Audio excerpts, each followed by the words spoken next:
Hello and welcome back to the YouTube channel of Friends ALS. Today we have latest ALS speaking cue card. Talk about a challenging thing you have done. कोई challenging thing, कोई ऐसी आपने काम किया कि जो आपको बहुत ही चैलेंजिंग लगा। चैलेंजिंग का मतलब है कि जो आपके नॉर्मल में नहीं आता, जो आपको चैलेंज करता है, आपको आपके कंफर्ट जोन से बाहर निकालता है। तो बुलेट पॉइंट्स को ले लेंगे।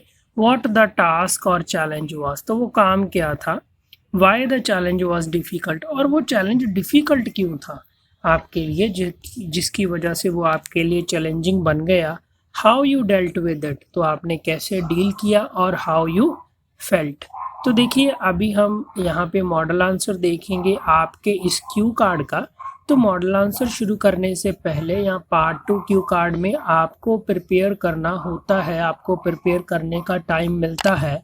बट जो सेकंड सजेशन मैं स्टूडेंट्स को देता हूँ, क्योंकि जो लेटेस्ट क्यू कार्ड है वो रिपीट होते हैं, तो आपके लिए बहुत ही ज़रूरी है कि आप इन क्यू कार्ड्स को प्रिपेयर करके जाएं।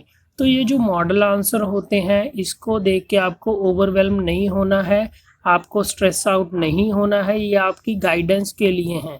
आपको रेटिफाई करना चाहते हैं तो कर लिए, बट मैं सजेशन करूँगा कि आप सेंटेंस स्ट्रक्चर को स्टडी करें, वोकैबुलरी को अलग पेज पे नोट करें, और जब आप उसको प्रैक्टिस में लाएं, अपने टीचर को सुना रहे हैं, तो आप उस वोकैबुलरी के पेजेस को आगे रखें और अपने क्यू कार्ड को डिलीवर कीजिए, बोल के देखिए। इस तरह से आप बढ़िया तरह से तैयारी कर पाएंगे और एक हायर बैंड स्कोर आल्स में हासिल कर पाएंगे।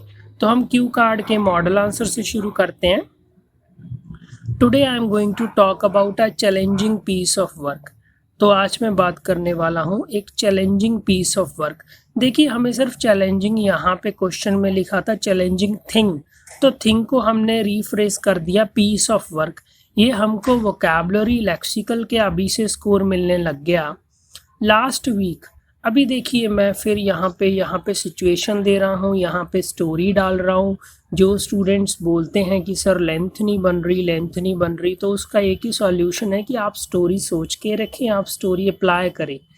Last week I was given the task of completing a science project within a week.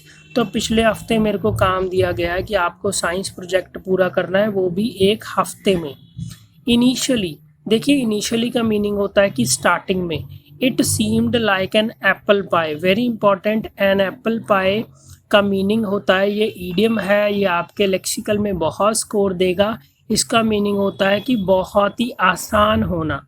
As we were 2 members of a team, तो एक टीम में 2 मेंबर थे, तो मेरे को लगा कि आसान होगा, हम काम को शेयर कर लेंगे।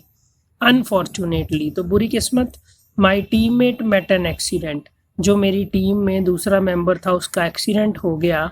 And I had to do all by my self, और मेरे को सब कुछ खुद ही करना पड़ा।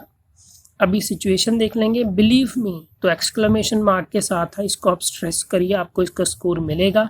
It seem to me as an uphill battle, very important. Again आपका ईडियम आ गया, ईडियमेटिक लैंग्वेज के आपके लेक्सिकल में स्कोर है। तो एन अपहिल बैटल का मतलब होता है एक बहुत ही मुश्किल task.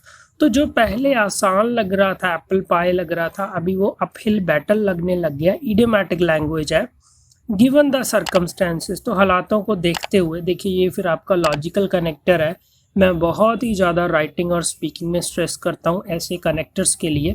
I started early to avoid last minute panic and anxiety. तो मैंने तो फिर पता ही लग गया कि खुद ही करना है, तो मैंने क्या किया, मैंने लास्ट मिनट में जो टेंशन होती है, तो यहाँ पे पैनिक एंड एंजाइटी, एक तो प्रोनाउंसिएशन देख लीजिए, एंजाइटी होता है, एंजाइटी नहीं, कुछ और बोलते हैं कई बार स्टूडेंट्स।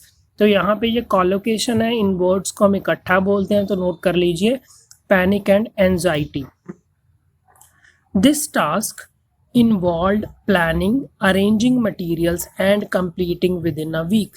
तो इस काम में क्या क्या शामिल था, क्या क्या स्टेप थे। एक तो था प्लानिंग, सिलेक्ट करना कि कौन सा प्रोजेक्ट बनाना है, फिर वो सामान इकट्ठा करना और एक हफ्ते के बीच में पूरा करना। देखिए, ये जो स्ट्रक्चर है, ये A, B and C का है, इसको मैं हाईली रिकमेंड करता हूँ। I thought about taking the help of my parents but they were busy. पहले तो मैंने सोचा कि चलो फिर पेरेंट्स की हेल्प ले लेते हैं, बट वो बिजी थे। I took the matter into my hands, very important, तो मैंने सब कुछ अपने पे ही ले लिया।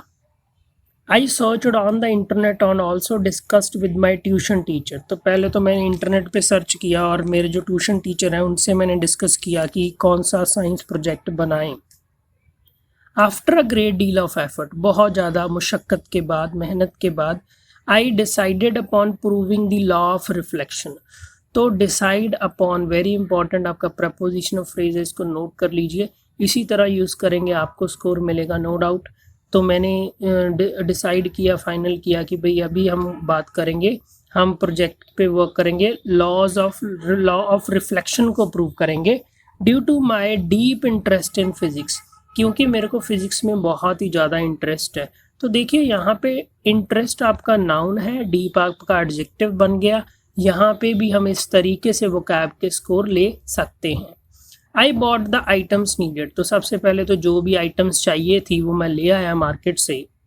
Then I try to make it work, तो फिर मैंने कोशिश किया कि वो मैं प्रूव कर पाऊँ, क्योंकि प्रैक्टिकल तो करके दिखाना पड़ेगा क्योंकि ये प्रोजेक्ट है। But all in when, again very important, सब ज़ाया गया, सब बेकार गया, काम में नहीं आया तो हम बोलते हैं when, but all in when. I have studied it, मैंने पढ़ा तो था but I had never done the practical, तो मैंने यहीं पे बोल दिया कि मैंने चलो पढ़ा तो था, क्योंकि मैंने प्रैक्टिकल नहीं किया था तो ऑब्वियस था कि बहुत ही कम चांस थे कि वो सक्सेसफुल होगा। I again turned to my tuition teacher, very important, turn to मतलब कि मैं फिर ट्यूशन टीचर के पास गया। Who was so kind to help me, जिन्होंने मेरी मदद की।